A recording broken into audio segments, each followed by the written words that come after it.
कहानी की शुरुआत होती है मलिक नाम के एक 19 साल के लड़के से, जिसे पूरे 6 साल की सजा सुनाकर फ्रांस की एक बहुत बड़ी जेल में लाया गया था। इस जेल की दीवारें बहुत ऊंची और बेहद ठंडी थी। यहाँ मलिक का ना कोई दोस्त था ना कोई अपना। मलिक को ठीक से पढ़ना भी नहीं आता था और चेहरे पे बने पुराने जख्म के निशान उसकी पूरी जिंदगी की कहानी बयां कर देते थे। जेल वालों ने उसकी अच्छी से तलाशी ली, उसके कपड़े उतरवाए और उसके पास छुपे थोड़े से पैसे भी छीन लिए। अब इस बेसहारा लड़के के पास सिवाय एक जोड़ी जूते के और कुछ नहीं बचा था। जैसे ही मलिक खुले मैदान में आया तो उसे फौरन समझ आया कि यहाँ का माहौल बाहर की दुनिया से बिल्कुल अलग है। इस जेल के अंदर मुख्य रूप से दो बड़े ग्रुप का राज चलता था, जिनमें से एक तरफ कॉर्सिकन लोगों का ग्रुप था, जो गिनती में भले ही कम थे मगर सारे गार्ड और जेलर उसकी मुट्ठी में बंद रहते थे। दूसरी तरफ मुस्लिम कैदियों का एक बहुत बड़ा ग्रुप था, जो गिनती में बेहद ज्यादा होकर भी बिल्कुल बेबस था, क्योंकि असली ताकत तो हमेशा कॉर्सिकन लोगों के हाथ में रहती थी। मलिक इन दोनों ही ग्रुप के लिए बिल्कुल अनजान चेहरा था, इसीलिए पहले ही दिन कुछ कैदियों ने उस पर हमला करके वो नए जूते भी छीन लिए। मलिक ने भी जवाब में हाथ पांव बहुत चलाए, लेकिन अकेले होने के कारण बुरी तरह पीटा गया। उन पहले कुछ दिनों में मलिक ने भूख, मार और बेइज्जती बहुत कुछ चुपचाप सह लिया और अपनी कोठरी में पड़े पड़े यही सोचता रहा कि इस नर्क से वह जिंदा निकल भी पाएगा या नहीं। इस जेल में कॉर्सिकन लोगों का लीडर बिली था, एक बूढ़ा मगर खतरनाक आदमी जो पूरी जेल को अपने इशारों पर नचाता था, जिसके एक ही आवाज पर अच्छे अच्छे लोग थर थर कांपते थे। जेलर भी उसके सामने मुंह नहीं खोलता था, क्योंकि अंदर की असली सरकार तो यही बूढ़ा आदमी चलाता था। उन्हीं दिनों जेल में एक इमरान नाम का मुस्लिम कैदी आया, जो बाहर की दुनिया में एक बहुत बड़े मुकदमे का गवाह था, और कुछ ही दिनों में उसे अदालत में जाकर कॉर्सिकन ग्रुप में से एक आदमी के खिलाफ गवाही देनी थी। बिली किसी भी हालत में यह नहीं चाहता था कि यह गवाह जिंदा बचे, मगर असली मुश्किल यह थी कि इमरान मुस्लिम हिस्से में रहता था। बिली के अपने आदमी वहां तक आसानी से नहीं पहुंच पाते। बस यही से इस बूढ़े लीडर की नजर उस नए और कमजोर दिखने वाले मलिक पर टिक गई। बिली ने मलिक को अपने पास बुलाकर उसके सामने एक शर्त रखी कि उसे सुनते ही मलिक के पैरों से जमीन खिसक गई। उस बूढ़े ने साफ साफ कह दिया कि वह इमरान को मार दे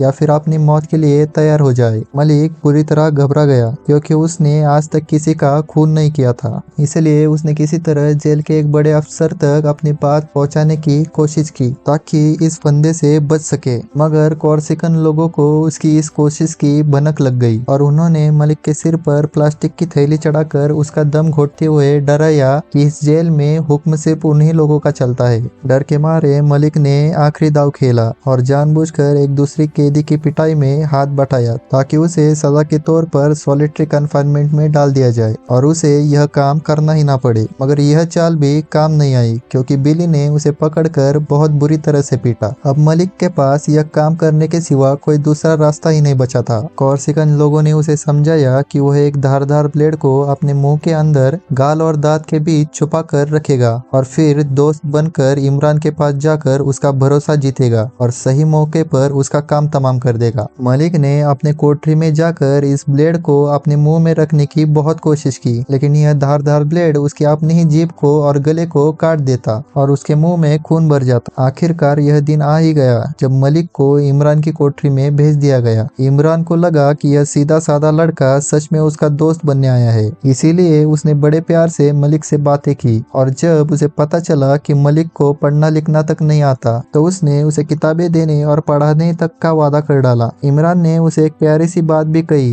जिंदगी में हमेशा थोड़ा और समझदार बनकर आगे बढ़ना चाहिए। मगर उस वक्त मलिक के दिल में कुछ और ही पक रहा था। जैसे ही उसे मौका मिला उसने अपने मुंह में से छिपा हुआ ब्लेड निकालकर इमरान पर हमला कर दिया। यह काम बेहद डरावना और बेहद बेरहम साबित हुआ और इस हमले में मलिक खुद भी बेहद जख्मी हो गया, मगर उसने अपना काम पूरा कर ही दिया। इमरान ने वही फर्श पर पड़े हुए अपना दम तोड़ दिया। मलिक ने बेहद सावधानी से ब्लेड मरे हुए इमरान के हाथ में रखकर फर्श पर पड़े खून से बचते हुए बाथरूम में जाकर अपनी कमीज से खून साफ किया। इस खून ने मलिक की पूरी जिंदगी को जड़ से बदल दिया, क्योंकि वह कॉर्सिकन ग्रुप में शामिल हो चुका था। बिली ने उसे सिगरेट के पूरे पूरे डब्बे भेजकर जता दिया कि वह अब उनकी शरण में है, मगर इसकी कीमत बहुत भारी निकली। कॉर्सिकन लोग मलिक को जरा भी इज्जत नहीं देते थे। वह लोग उससे अपने नौकर की तरह पेश आते थे। वह उसे बेवकूफ समझते थे और हर वक्त उसका मजाक उड़ाते थे। दूसरी तरफ जेल के बाकी मुस्लिम कैदी भी उसे गद्दार समझने लगे थे, एक ऐसा इंसान जो कॉर्सिकन लोगों के तलवे चाटता है। बेचारा मलिक दोनों तरफ से ही अकेला पड़ गया था। ना ही पूरी तरह इधर का रहा ना ही उधर का। मगर असली मुसीबत तो अब शुरू हुई थी, क्योंकि जिस इमरान को मलिक ने अपने हाथों से मारा था वह अब एक साय की तरह उसकी जिंदगी में लौट आया। रात के सन्नाटे में अपनी अकेली कोठरी में मलिक को अक्सर वही इमरान साफ दिखाई देता था, जिसके गले पर ब्लेड के वही गहरे निशान होते। मगर अजीब बात यह थी कि इसी परछाई ने उसे आगे की हर चाल समझने में मदद की। मलिक ने धीरे धीरे इसी डर को अपनी ताकत में बदलना सीख लिया और यही से उसके अंदर का असली खिलाड़ी जागने लगा। इमरान के इन आखिरी शब्दों ने मलिक के दिल पर एक गहरी छाप छोड़ दी और उसने मन ही मन में तय कर लिया कि अब वह सिर्फ एक गुलाम बनकर नहीं रहेगा,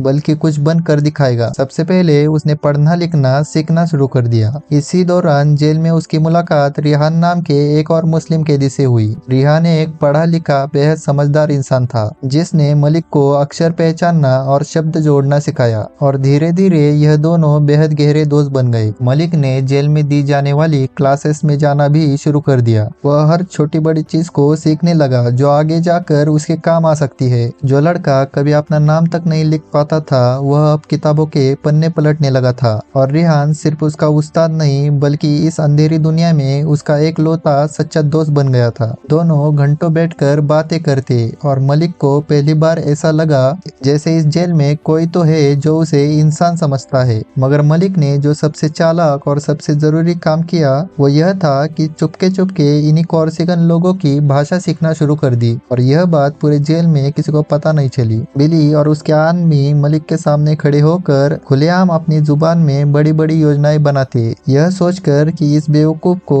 क्या ही समझ आएगा। मगर उन्हें यह अंदाजा नहीं था कि मलिक अब उनकी एक एक बात अच्छे से समझ सकता है। वह चुपचाप कोने में खड़े रहकर उनकी सारी रात सुन लेता था, उनकी धंधे की हर बारीकी को समझता। मलिक अब अच्छी तरह समझ चुका था कि जंगल जैसी दुनिया में जिंदा रहने और ऊपर उठने का सिर्फ एक ही तरीका है, अपने दुश्मनों की कमजोरी और उनके राज अपने पास महफूज रखो। फिर एक दिन जेल के अंदर एक बहुत बड़ा बदलाव आया, जब बाहर की सरकार ने हुक्म जारी किया कि ज्यादातर कोर्सिकन कैदियों को इस जेल से हटाकर उनके पास वाले दूसरे जेल में भेज दिया जाए। एक एक करके बिली के पुराने और भरोसेमंद आदमी जेल से चले गए, जिससे वह बूढ़ा लीडर जो कभी इतना ताकतवर था धीरे धीरे अकेले पड़ने लगा। उसके पास अपने काम करवाने के लिए लोग कम होते गए और उसकी पकड़ कमजोर पड़ने लगी। इसीलिए मजबूरी में बिली के पास मलिक पर भरोसा करने के सिवा कोई दूसरा चारा नहीं बचा। इसी बूढ़े ने उस अरब लड़के को अपनी आंख और अपना कान बना लिया और जब मलिक जेल के अंदर बिली के लिए हर खबर लाता, हर हलचल पर नजर रखता और उसके सारे छोटे बड़े काम खुद संभालता। जैसे जैसे मलिक का बर्ताव अच्छा रहा, जेल के अफसरों ने उसे कुछ घंटों के लिए बाहर जाने की इजाजत देनी शुरू कर दी, जिसे थोड़ी देर की छुट्टी कहा जाता। मगर जब मलिक बाहर जाता तो बिली अपना कोई ना कोई गैर कानूनी काम उसे सौंप देता, क्योंकि उस बूढ़े की सोच यही थी कि वह जेल के अंदर बैठे बैठे अपना सारा धंधा इस लड़के के जरिए बाहर चलाता रहेगा। मगर ठीक यहीं पर मलिक ने अपनी असली होशियारी दिखाई कि वह बाहर जाकर सिर्फ बिले के काम ही नहीं निपटाता, चुपके चुपके अपना खुद का धंधा भी खड़ा करने लगा। बाहर जाकर वह अपने कुछ घंटों में ही पूरे दिन का काम निपटा देता और जब भी वापस लौटता तो उसका धंधा और उसके जेब में पड़ा पैसा हमेशा बढ़ चुका होता। यह बेहद खतरनाक दोहरा खेल था जिसमें जरा से भी चूक उसकी जान ले सकती थी। मगर मलिक अब हर खतरा उठाने को तैयार था। एक तरफ वह बूढ़े लीडर का वफादार नौकर बन रहा था, वही जेल से बाहर वह अपने धंधे को धीरे धीरे बढ़ा रहा था। बाहर के इस नए काम में उसकी मदद कर रहा था सैम नाम का एक कैदी, जो नशे का सामान बेचने में काफी पुराना खिलाड़ी था और लोग उसे प्यार से जिप्सी बुलाते थे।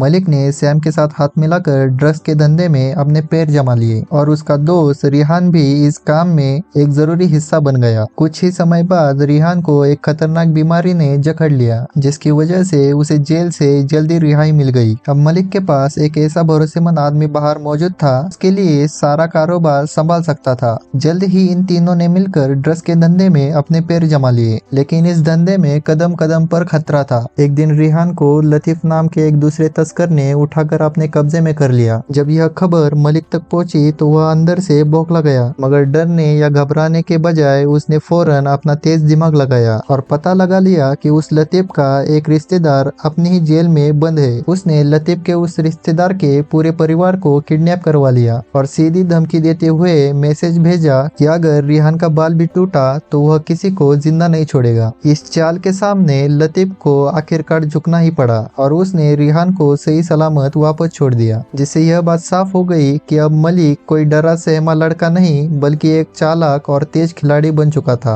मगर यह सारी बातें ज्यादा देर तक बिली से छुपी नहीं रही। एक दिन उसी बूढ़े लीडर को पता चला कि मलिक बाहर जाकर उसका काम तो करता है मगर साथ साथ अपना खुद का धंधा भी बना रहा है और यह बात उसे बिल्कुल हजम नहीं हुई। इसीलिए गुस्से से भरकर बिली ने मलिक को एक बेहद दर्दनाक सजा दी। उसने एक चम्मच को मलिक के आंख पर पूरे ताकत से दबाया, जिससे उसकी एक आंख की रोशनी काफी लंबे समय तक कमजोर रही और यह बिली का अपना तरीका था उसे यह याद दिलाने का कि असली मालिक आज भी वही है। मगर मलिक ने यह भयानक दर्द भी अपने अंदर ही पी लिया और ऊपर से कुछ नहीं कहा, मगर उसके दिल में इस बूढ़े के लिए नफरत और भी गहरी होती चली गई। इसके बाद कहानी में एक बड़ा मोड़ आया जिसने मलिक को एक नई पहचान दी। दरअसल बिली का एक बहुत बड़ा सौदा इटालियन ग्रुप के साथ चल रहा था जिन्हें लिंगहेरिस कहा जाता था और इस डील को पूरा करने के लिए बिली ने मलिक को इटली भेजने का फैसला किया ताकि वह वहां जाकर लैट्रिज नाम के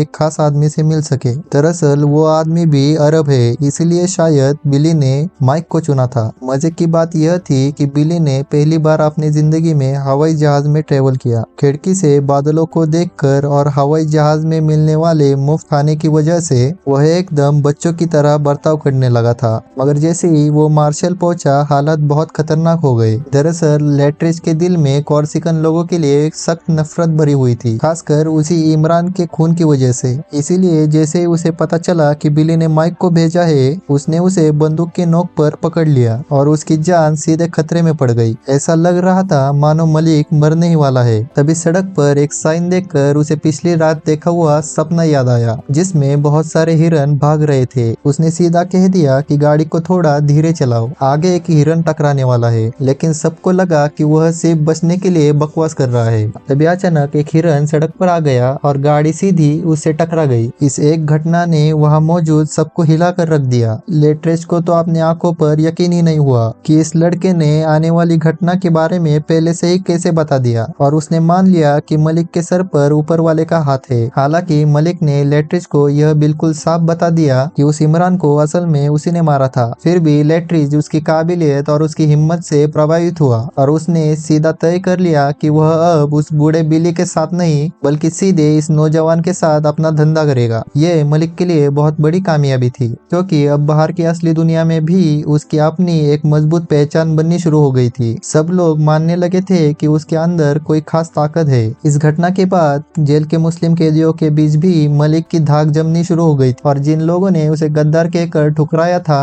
अब वह लोग भी उसकी इज्जत करने लगे थे और उसके पीछे चलने को तैयार हो गए। एक तरफ जहाँ कॉर्सिकन ग्रुप की ताकत कम होने लगी थी, वही दूसरी तरफ मलिक की ताकत हर बीतते दिन के साथ बढ़ती गई। ये वही लड़का था जो अपने जूतों के लिए सबसे पिटता रहा, मगर अब यही जेल के एक बड़े हिस्से का लीडर बनता चला गया। उधर बिली को अब महसूस होने लगा था कि उसके अपने ग्रुप में कोई गद्दार छुपा बैठा है जो उसकी हर बात बाहर पहुंचाता था। दरअसल जेल के बाहर उसका काम संभालने वाला उसका राइट हैंड आदमी जैक चोरी छुपे इटालियंस के साथ हाथ मिला चुका था। इस बात की भनक लगते ही बिली बुरी तरह जल भुन गया। उसने मलिक को एक बहुत बड़ा और बेहद खतरनाक काम सौंपा कि वह बाहर जाकर इसी जैक को खत्म कर दे। बिली के दिमाग में दरअसल एक शैतानी प्लान चल रहा था। उसे लगता था कि यह लड़का नहीं मार पाएगा जैक को और अगर उसने मार भी दिया तो खुद भी अपनी जान गंवा देगा। इसी तरह एक तीर से दो निशाने हो जाएंगे। मगर मलिक अब कोई कच्चा खिलाड़ी नहीं रहा था। उसने अपने दोस्त रिहान के साथ एक प्लान बनाया। उन्होंने जैक पर सीधा हमला करने की बजाय उसके गार्ड्स को पहले मार दिया और फिर खुद जैक को उठाकर अपने कब्जे में ले लिया। लेकिन उन्होंने उसे मारने की बजाय उसके सिर पर बंदूक रखकर बता दिया कि उसे मारने का ऑर्डर उसी के गैंग के लीडर बिली ने दिया है। यह बताकर उन्होंने जैक को शहर के बीचों बीच जिंदा छोड़ दिया क्योंकि मलिक अच्छी तरह जानता था कि अब इन दोनों बड़े कॉर्सिकन लीडर्स के बीच एक भयानक जंग छिड़ गई है और इसी आपसी लड़ाई में यह दोनों ताकतवर लोग एक दूसरे को खत्म कर देंगे, जिससे मलिक का रास्ता अपने आप साफ हो जाएगा। मलिक की यही गहरी चाल बिल्कुल सही बैठी क्योंकि इसी एक झूठ की चिंगारी ने कॉर्सिकन ग्रुप के अंदर आपसी फूट और खूनी लड़ाई की आग लगा दी। जो ग्रुप पूरे जेल पर बेखौफ राज करता था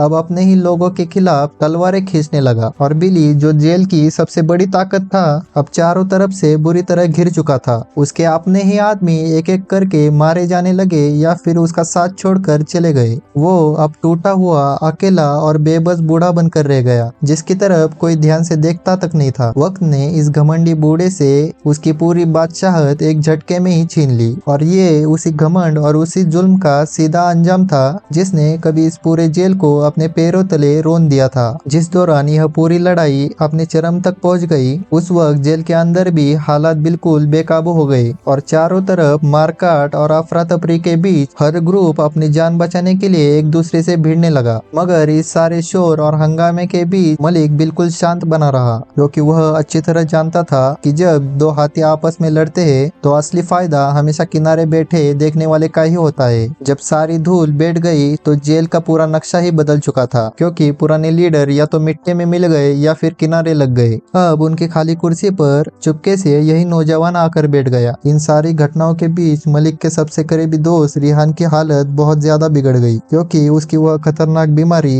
एक बार फिर से लौट आई। रिहान ने अपने इलाज को और आगे ना बढ़ाने का बेहद मुश्किल फैसला कर लिया और अब उसके पास कुछ ही महीनों का वक्त बचा था। मरने से पहले उस सच्चे दोस्त ने मलिक से एक आखिरी वादा लिया कि उसके इस दुनिया से चले जाने के बाद वो उसके पत्नी और उसके छोटे बेटे का पूरा ख्याल रखेगा। और मलिक ने अपने इस दोस्त को यह पक्का वादा दिया, और ये वही रिश्ता था जिसने मलिक के अंदर के इंसान को बचाए रखा। आखिरकार मलिक की रिहाई का दिन आ ही गया, क्योंकि उसकी पूरी सजा खत्म हो चुकी थी और जेल वालों ने उसके रिहाई के पूरे कागज तैयार कर दिए। एक पल के लिए मलिक को वो दिन भी याद आया जब वो 6 साल पहले डरा सहमा, बिल्कुल अकेला और खाली हाथ इस जेल में लाया गया था। मगर आज जो इंसान बाहर पैर रख रहा था वो अंदर से पूरी तरह बदल चुका था। जब वो जेल से बाहर निकला तो उसके सामने अपने गुजर चुके दोस्त रिहान की पत्नी और उसका बेटा दिखाई दिया, जो पहले ही वहाँ उसका इंतजार कर रहे थे। मलिक खुशी के साथ उनसे मिला और फिर यह तीनों साथ साथ आगे की तरफ निकल पड़े। मगर कहानी सिर्फ यही खत्म नहीं होती।